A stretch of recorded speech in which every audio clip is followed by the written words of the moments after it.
Selamat pagi teman-teman. Assalamualaikum warahmatullahi wabarakatuh.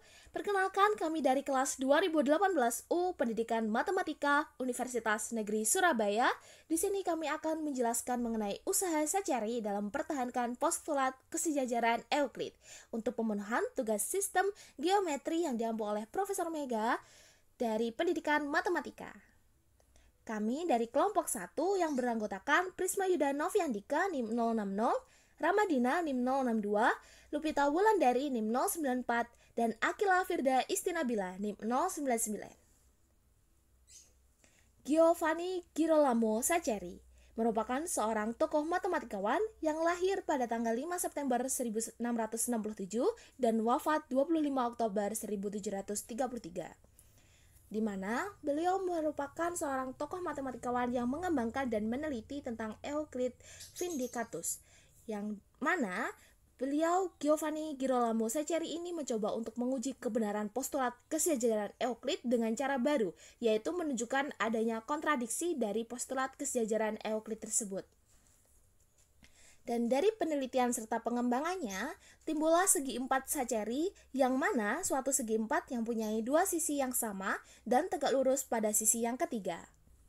Di sini kami akan membuktikan bahwa ABCD adalah segi empat Saccheri dengan AD sama dengan BC dan sudut A sama dengan sudut B sama dengan 90 derajat akan dibuktikan bahwa sudut C sama dengan sudut D sama dengan 90 derajat. Langkah-langkah pembuktiannya, yang pertama, segi empat Saccheri ABCD dari premis. Yang kedua, hipotesis sudut siku-siku sudut C sama dengan sudut D sama dengan 90 derajat dari premis tambahan. Yang ketiga, garis AD sama dengan garis BC dari premis. Yang keempat, sudut A sama dengan sudut B sama dengan 90 derajat dari premis. Dan yang kelima, konstruksi E titik tengah garis AB. Serta langkah keenam, garis AE sama dengan garis BE dari langkah kelima. Dan langkah ketujuh, konstruksi garis DE dan garis CE sehingga segitiga AED kongruen dengan segitiga BEC dari langkah 3, 4, 6, dan sifat kongruensi sisi sudut sisi. Lalu garis DE sama dengan garis CE dari langkah 7 dan sudut ADE sama dengan sudut BCE dari langkah 7 dari premis tambahan F titik tengah garis CD. Sehingga garis DF sama dengan garis CF dari langkah 10 dan juga merupakan sifat reflektif konstruksi FE, maka garis FE sama dengan garis FE. Sehingga dari langkah 8, 11, dan 12 dari sifat kongruen sisi-sisi-sisi dihasilkan segitiga DEF kongruen segitiga CEF.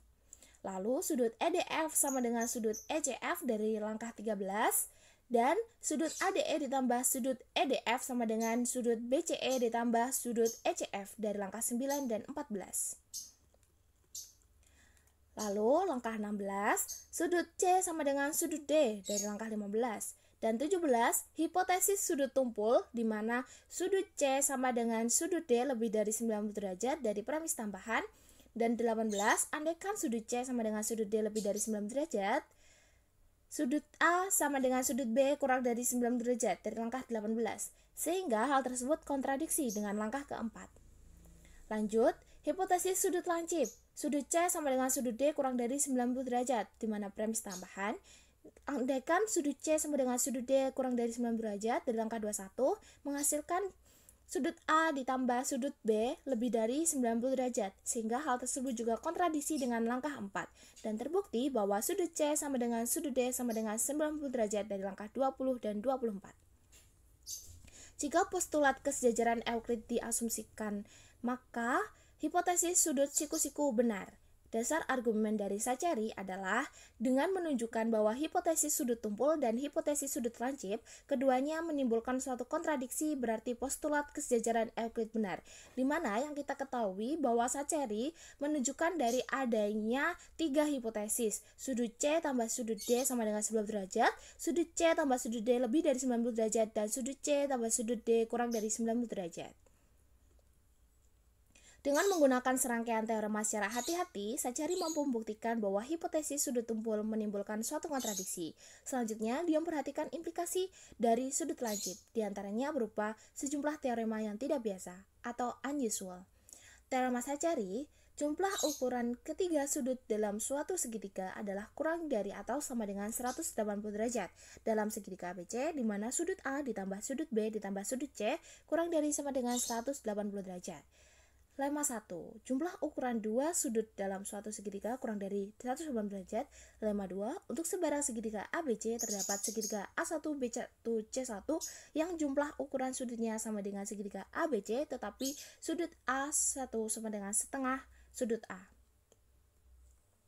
Akan dibuktikan yang pertama, jumlah sudut-sudut sebarang segitiga adalah kurang dari atau sama dengan 180 derajat.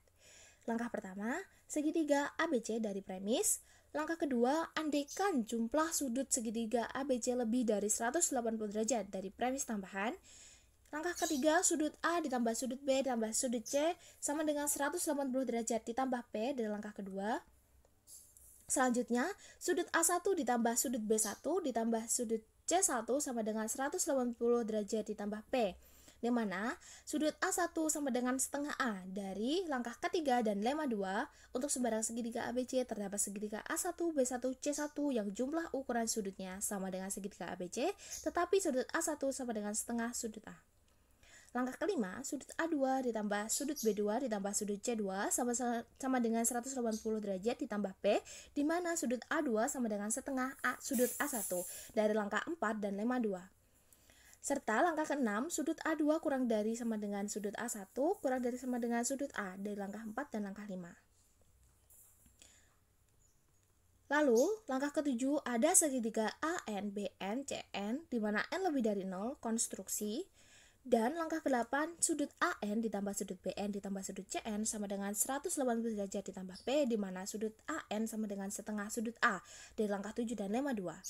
Ada suatu N sedemikian hingga besar AN kurang dari P, dan AN plus BN plus CN sama dengan 180 derajat plus P. Sehingga BN plus CN lebih dari 180 derajat. Dan langkah 9, langkah 10, dan itu merupakan kontradiksi dari lemma 1, di mana jumlah ukuran dua sudut dalam suatu segitiga kurang dari 180 derajat. Langkah 12, pengandaian salah. Seharusnya jumlah besar semua sudut segitiga kurang dari sama dengan 180 derajat dari langkah 1 dan langkah 11. Yang kedua, jika K dan M adalah dua garis dalam satu bidang, maka salah satu sifat berikut akan terpenuhi. Dari penelitian Sacheri yang kedua ini merupakan suatu pembuktian jika K dan M adalah dua garis dalam satu bidang, maka salah satu sifat berikut akan terpenuhi. Sifat-sifat yang pertama adalah K dan M berpotongan, keduanya memancar dari titik perpotongannya, misalkan P titik perpotongannya, dan tersebut ada garis K dan garis M. Lalu yang kedua sifatnya adalah K dan M tidak berpotongan tetapi mempunyai garis tegak lurus persekutuan, sehingga dua garis memancar dalam dua arah dari arah garis tegak lurus persekutuan. Dan yang ketiga, K dan M tidak berpotongan dan tidak mempunyai garis tegak lurus persekutuan, sehingga kedua garis konvergen pada suatu arah tetapi divergen pada arah yang lain, seperti yang ada pada gambar tersebut. Sacheri tidak sampai pada kontradiksi hal tersebut yang akan dia buktikan, walaupun ia berpikir bahwa seharusnya kontradiksi. Dan kegagalan Sacheri tersebut merupakan suatu langkah awal pembuka dari geometri non-Euclid. Sacheri berkata bahwa kegagalan yang besar hanya dapat dicapai oleh seseorang dengan kemampuan dan pendidikan yang luar biasa. Terima kasih, sekian presentasi dari kami, kurang lebihnya mohon maaf. Wassalamualaikum warahmatullahi wabarakatuh.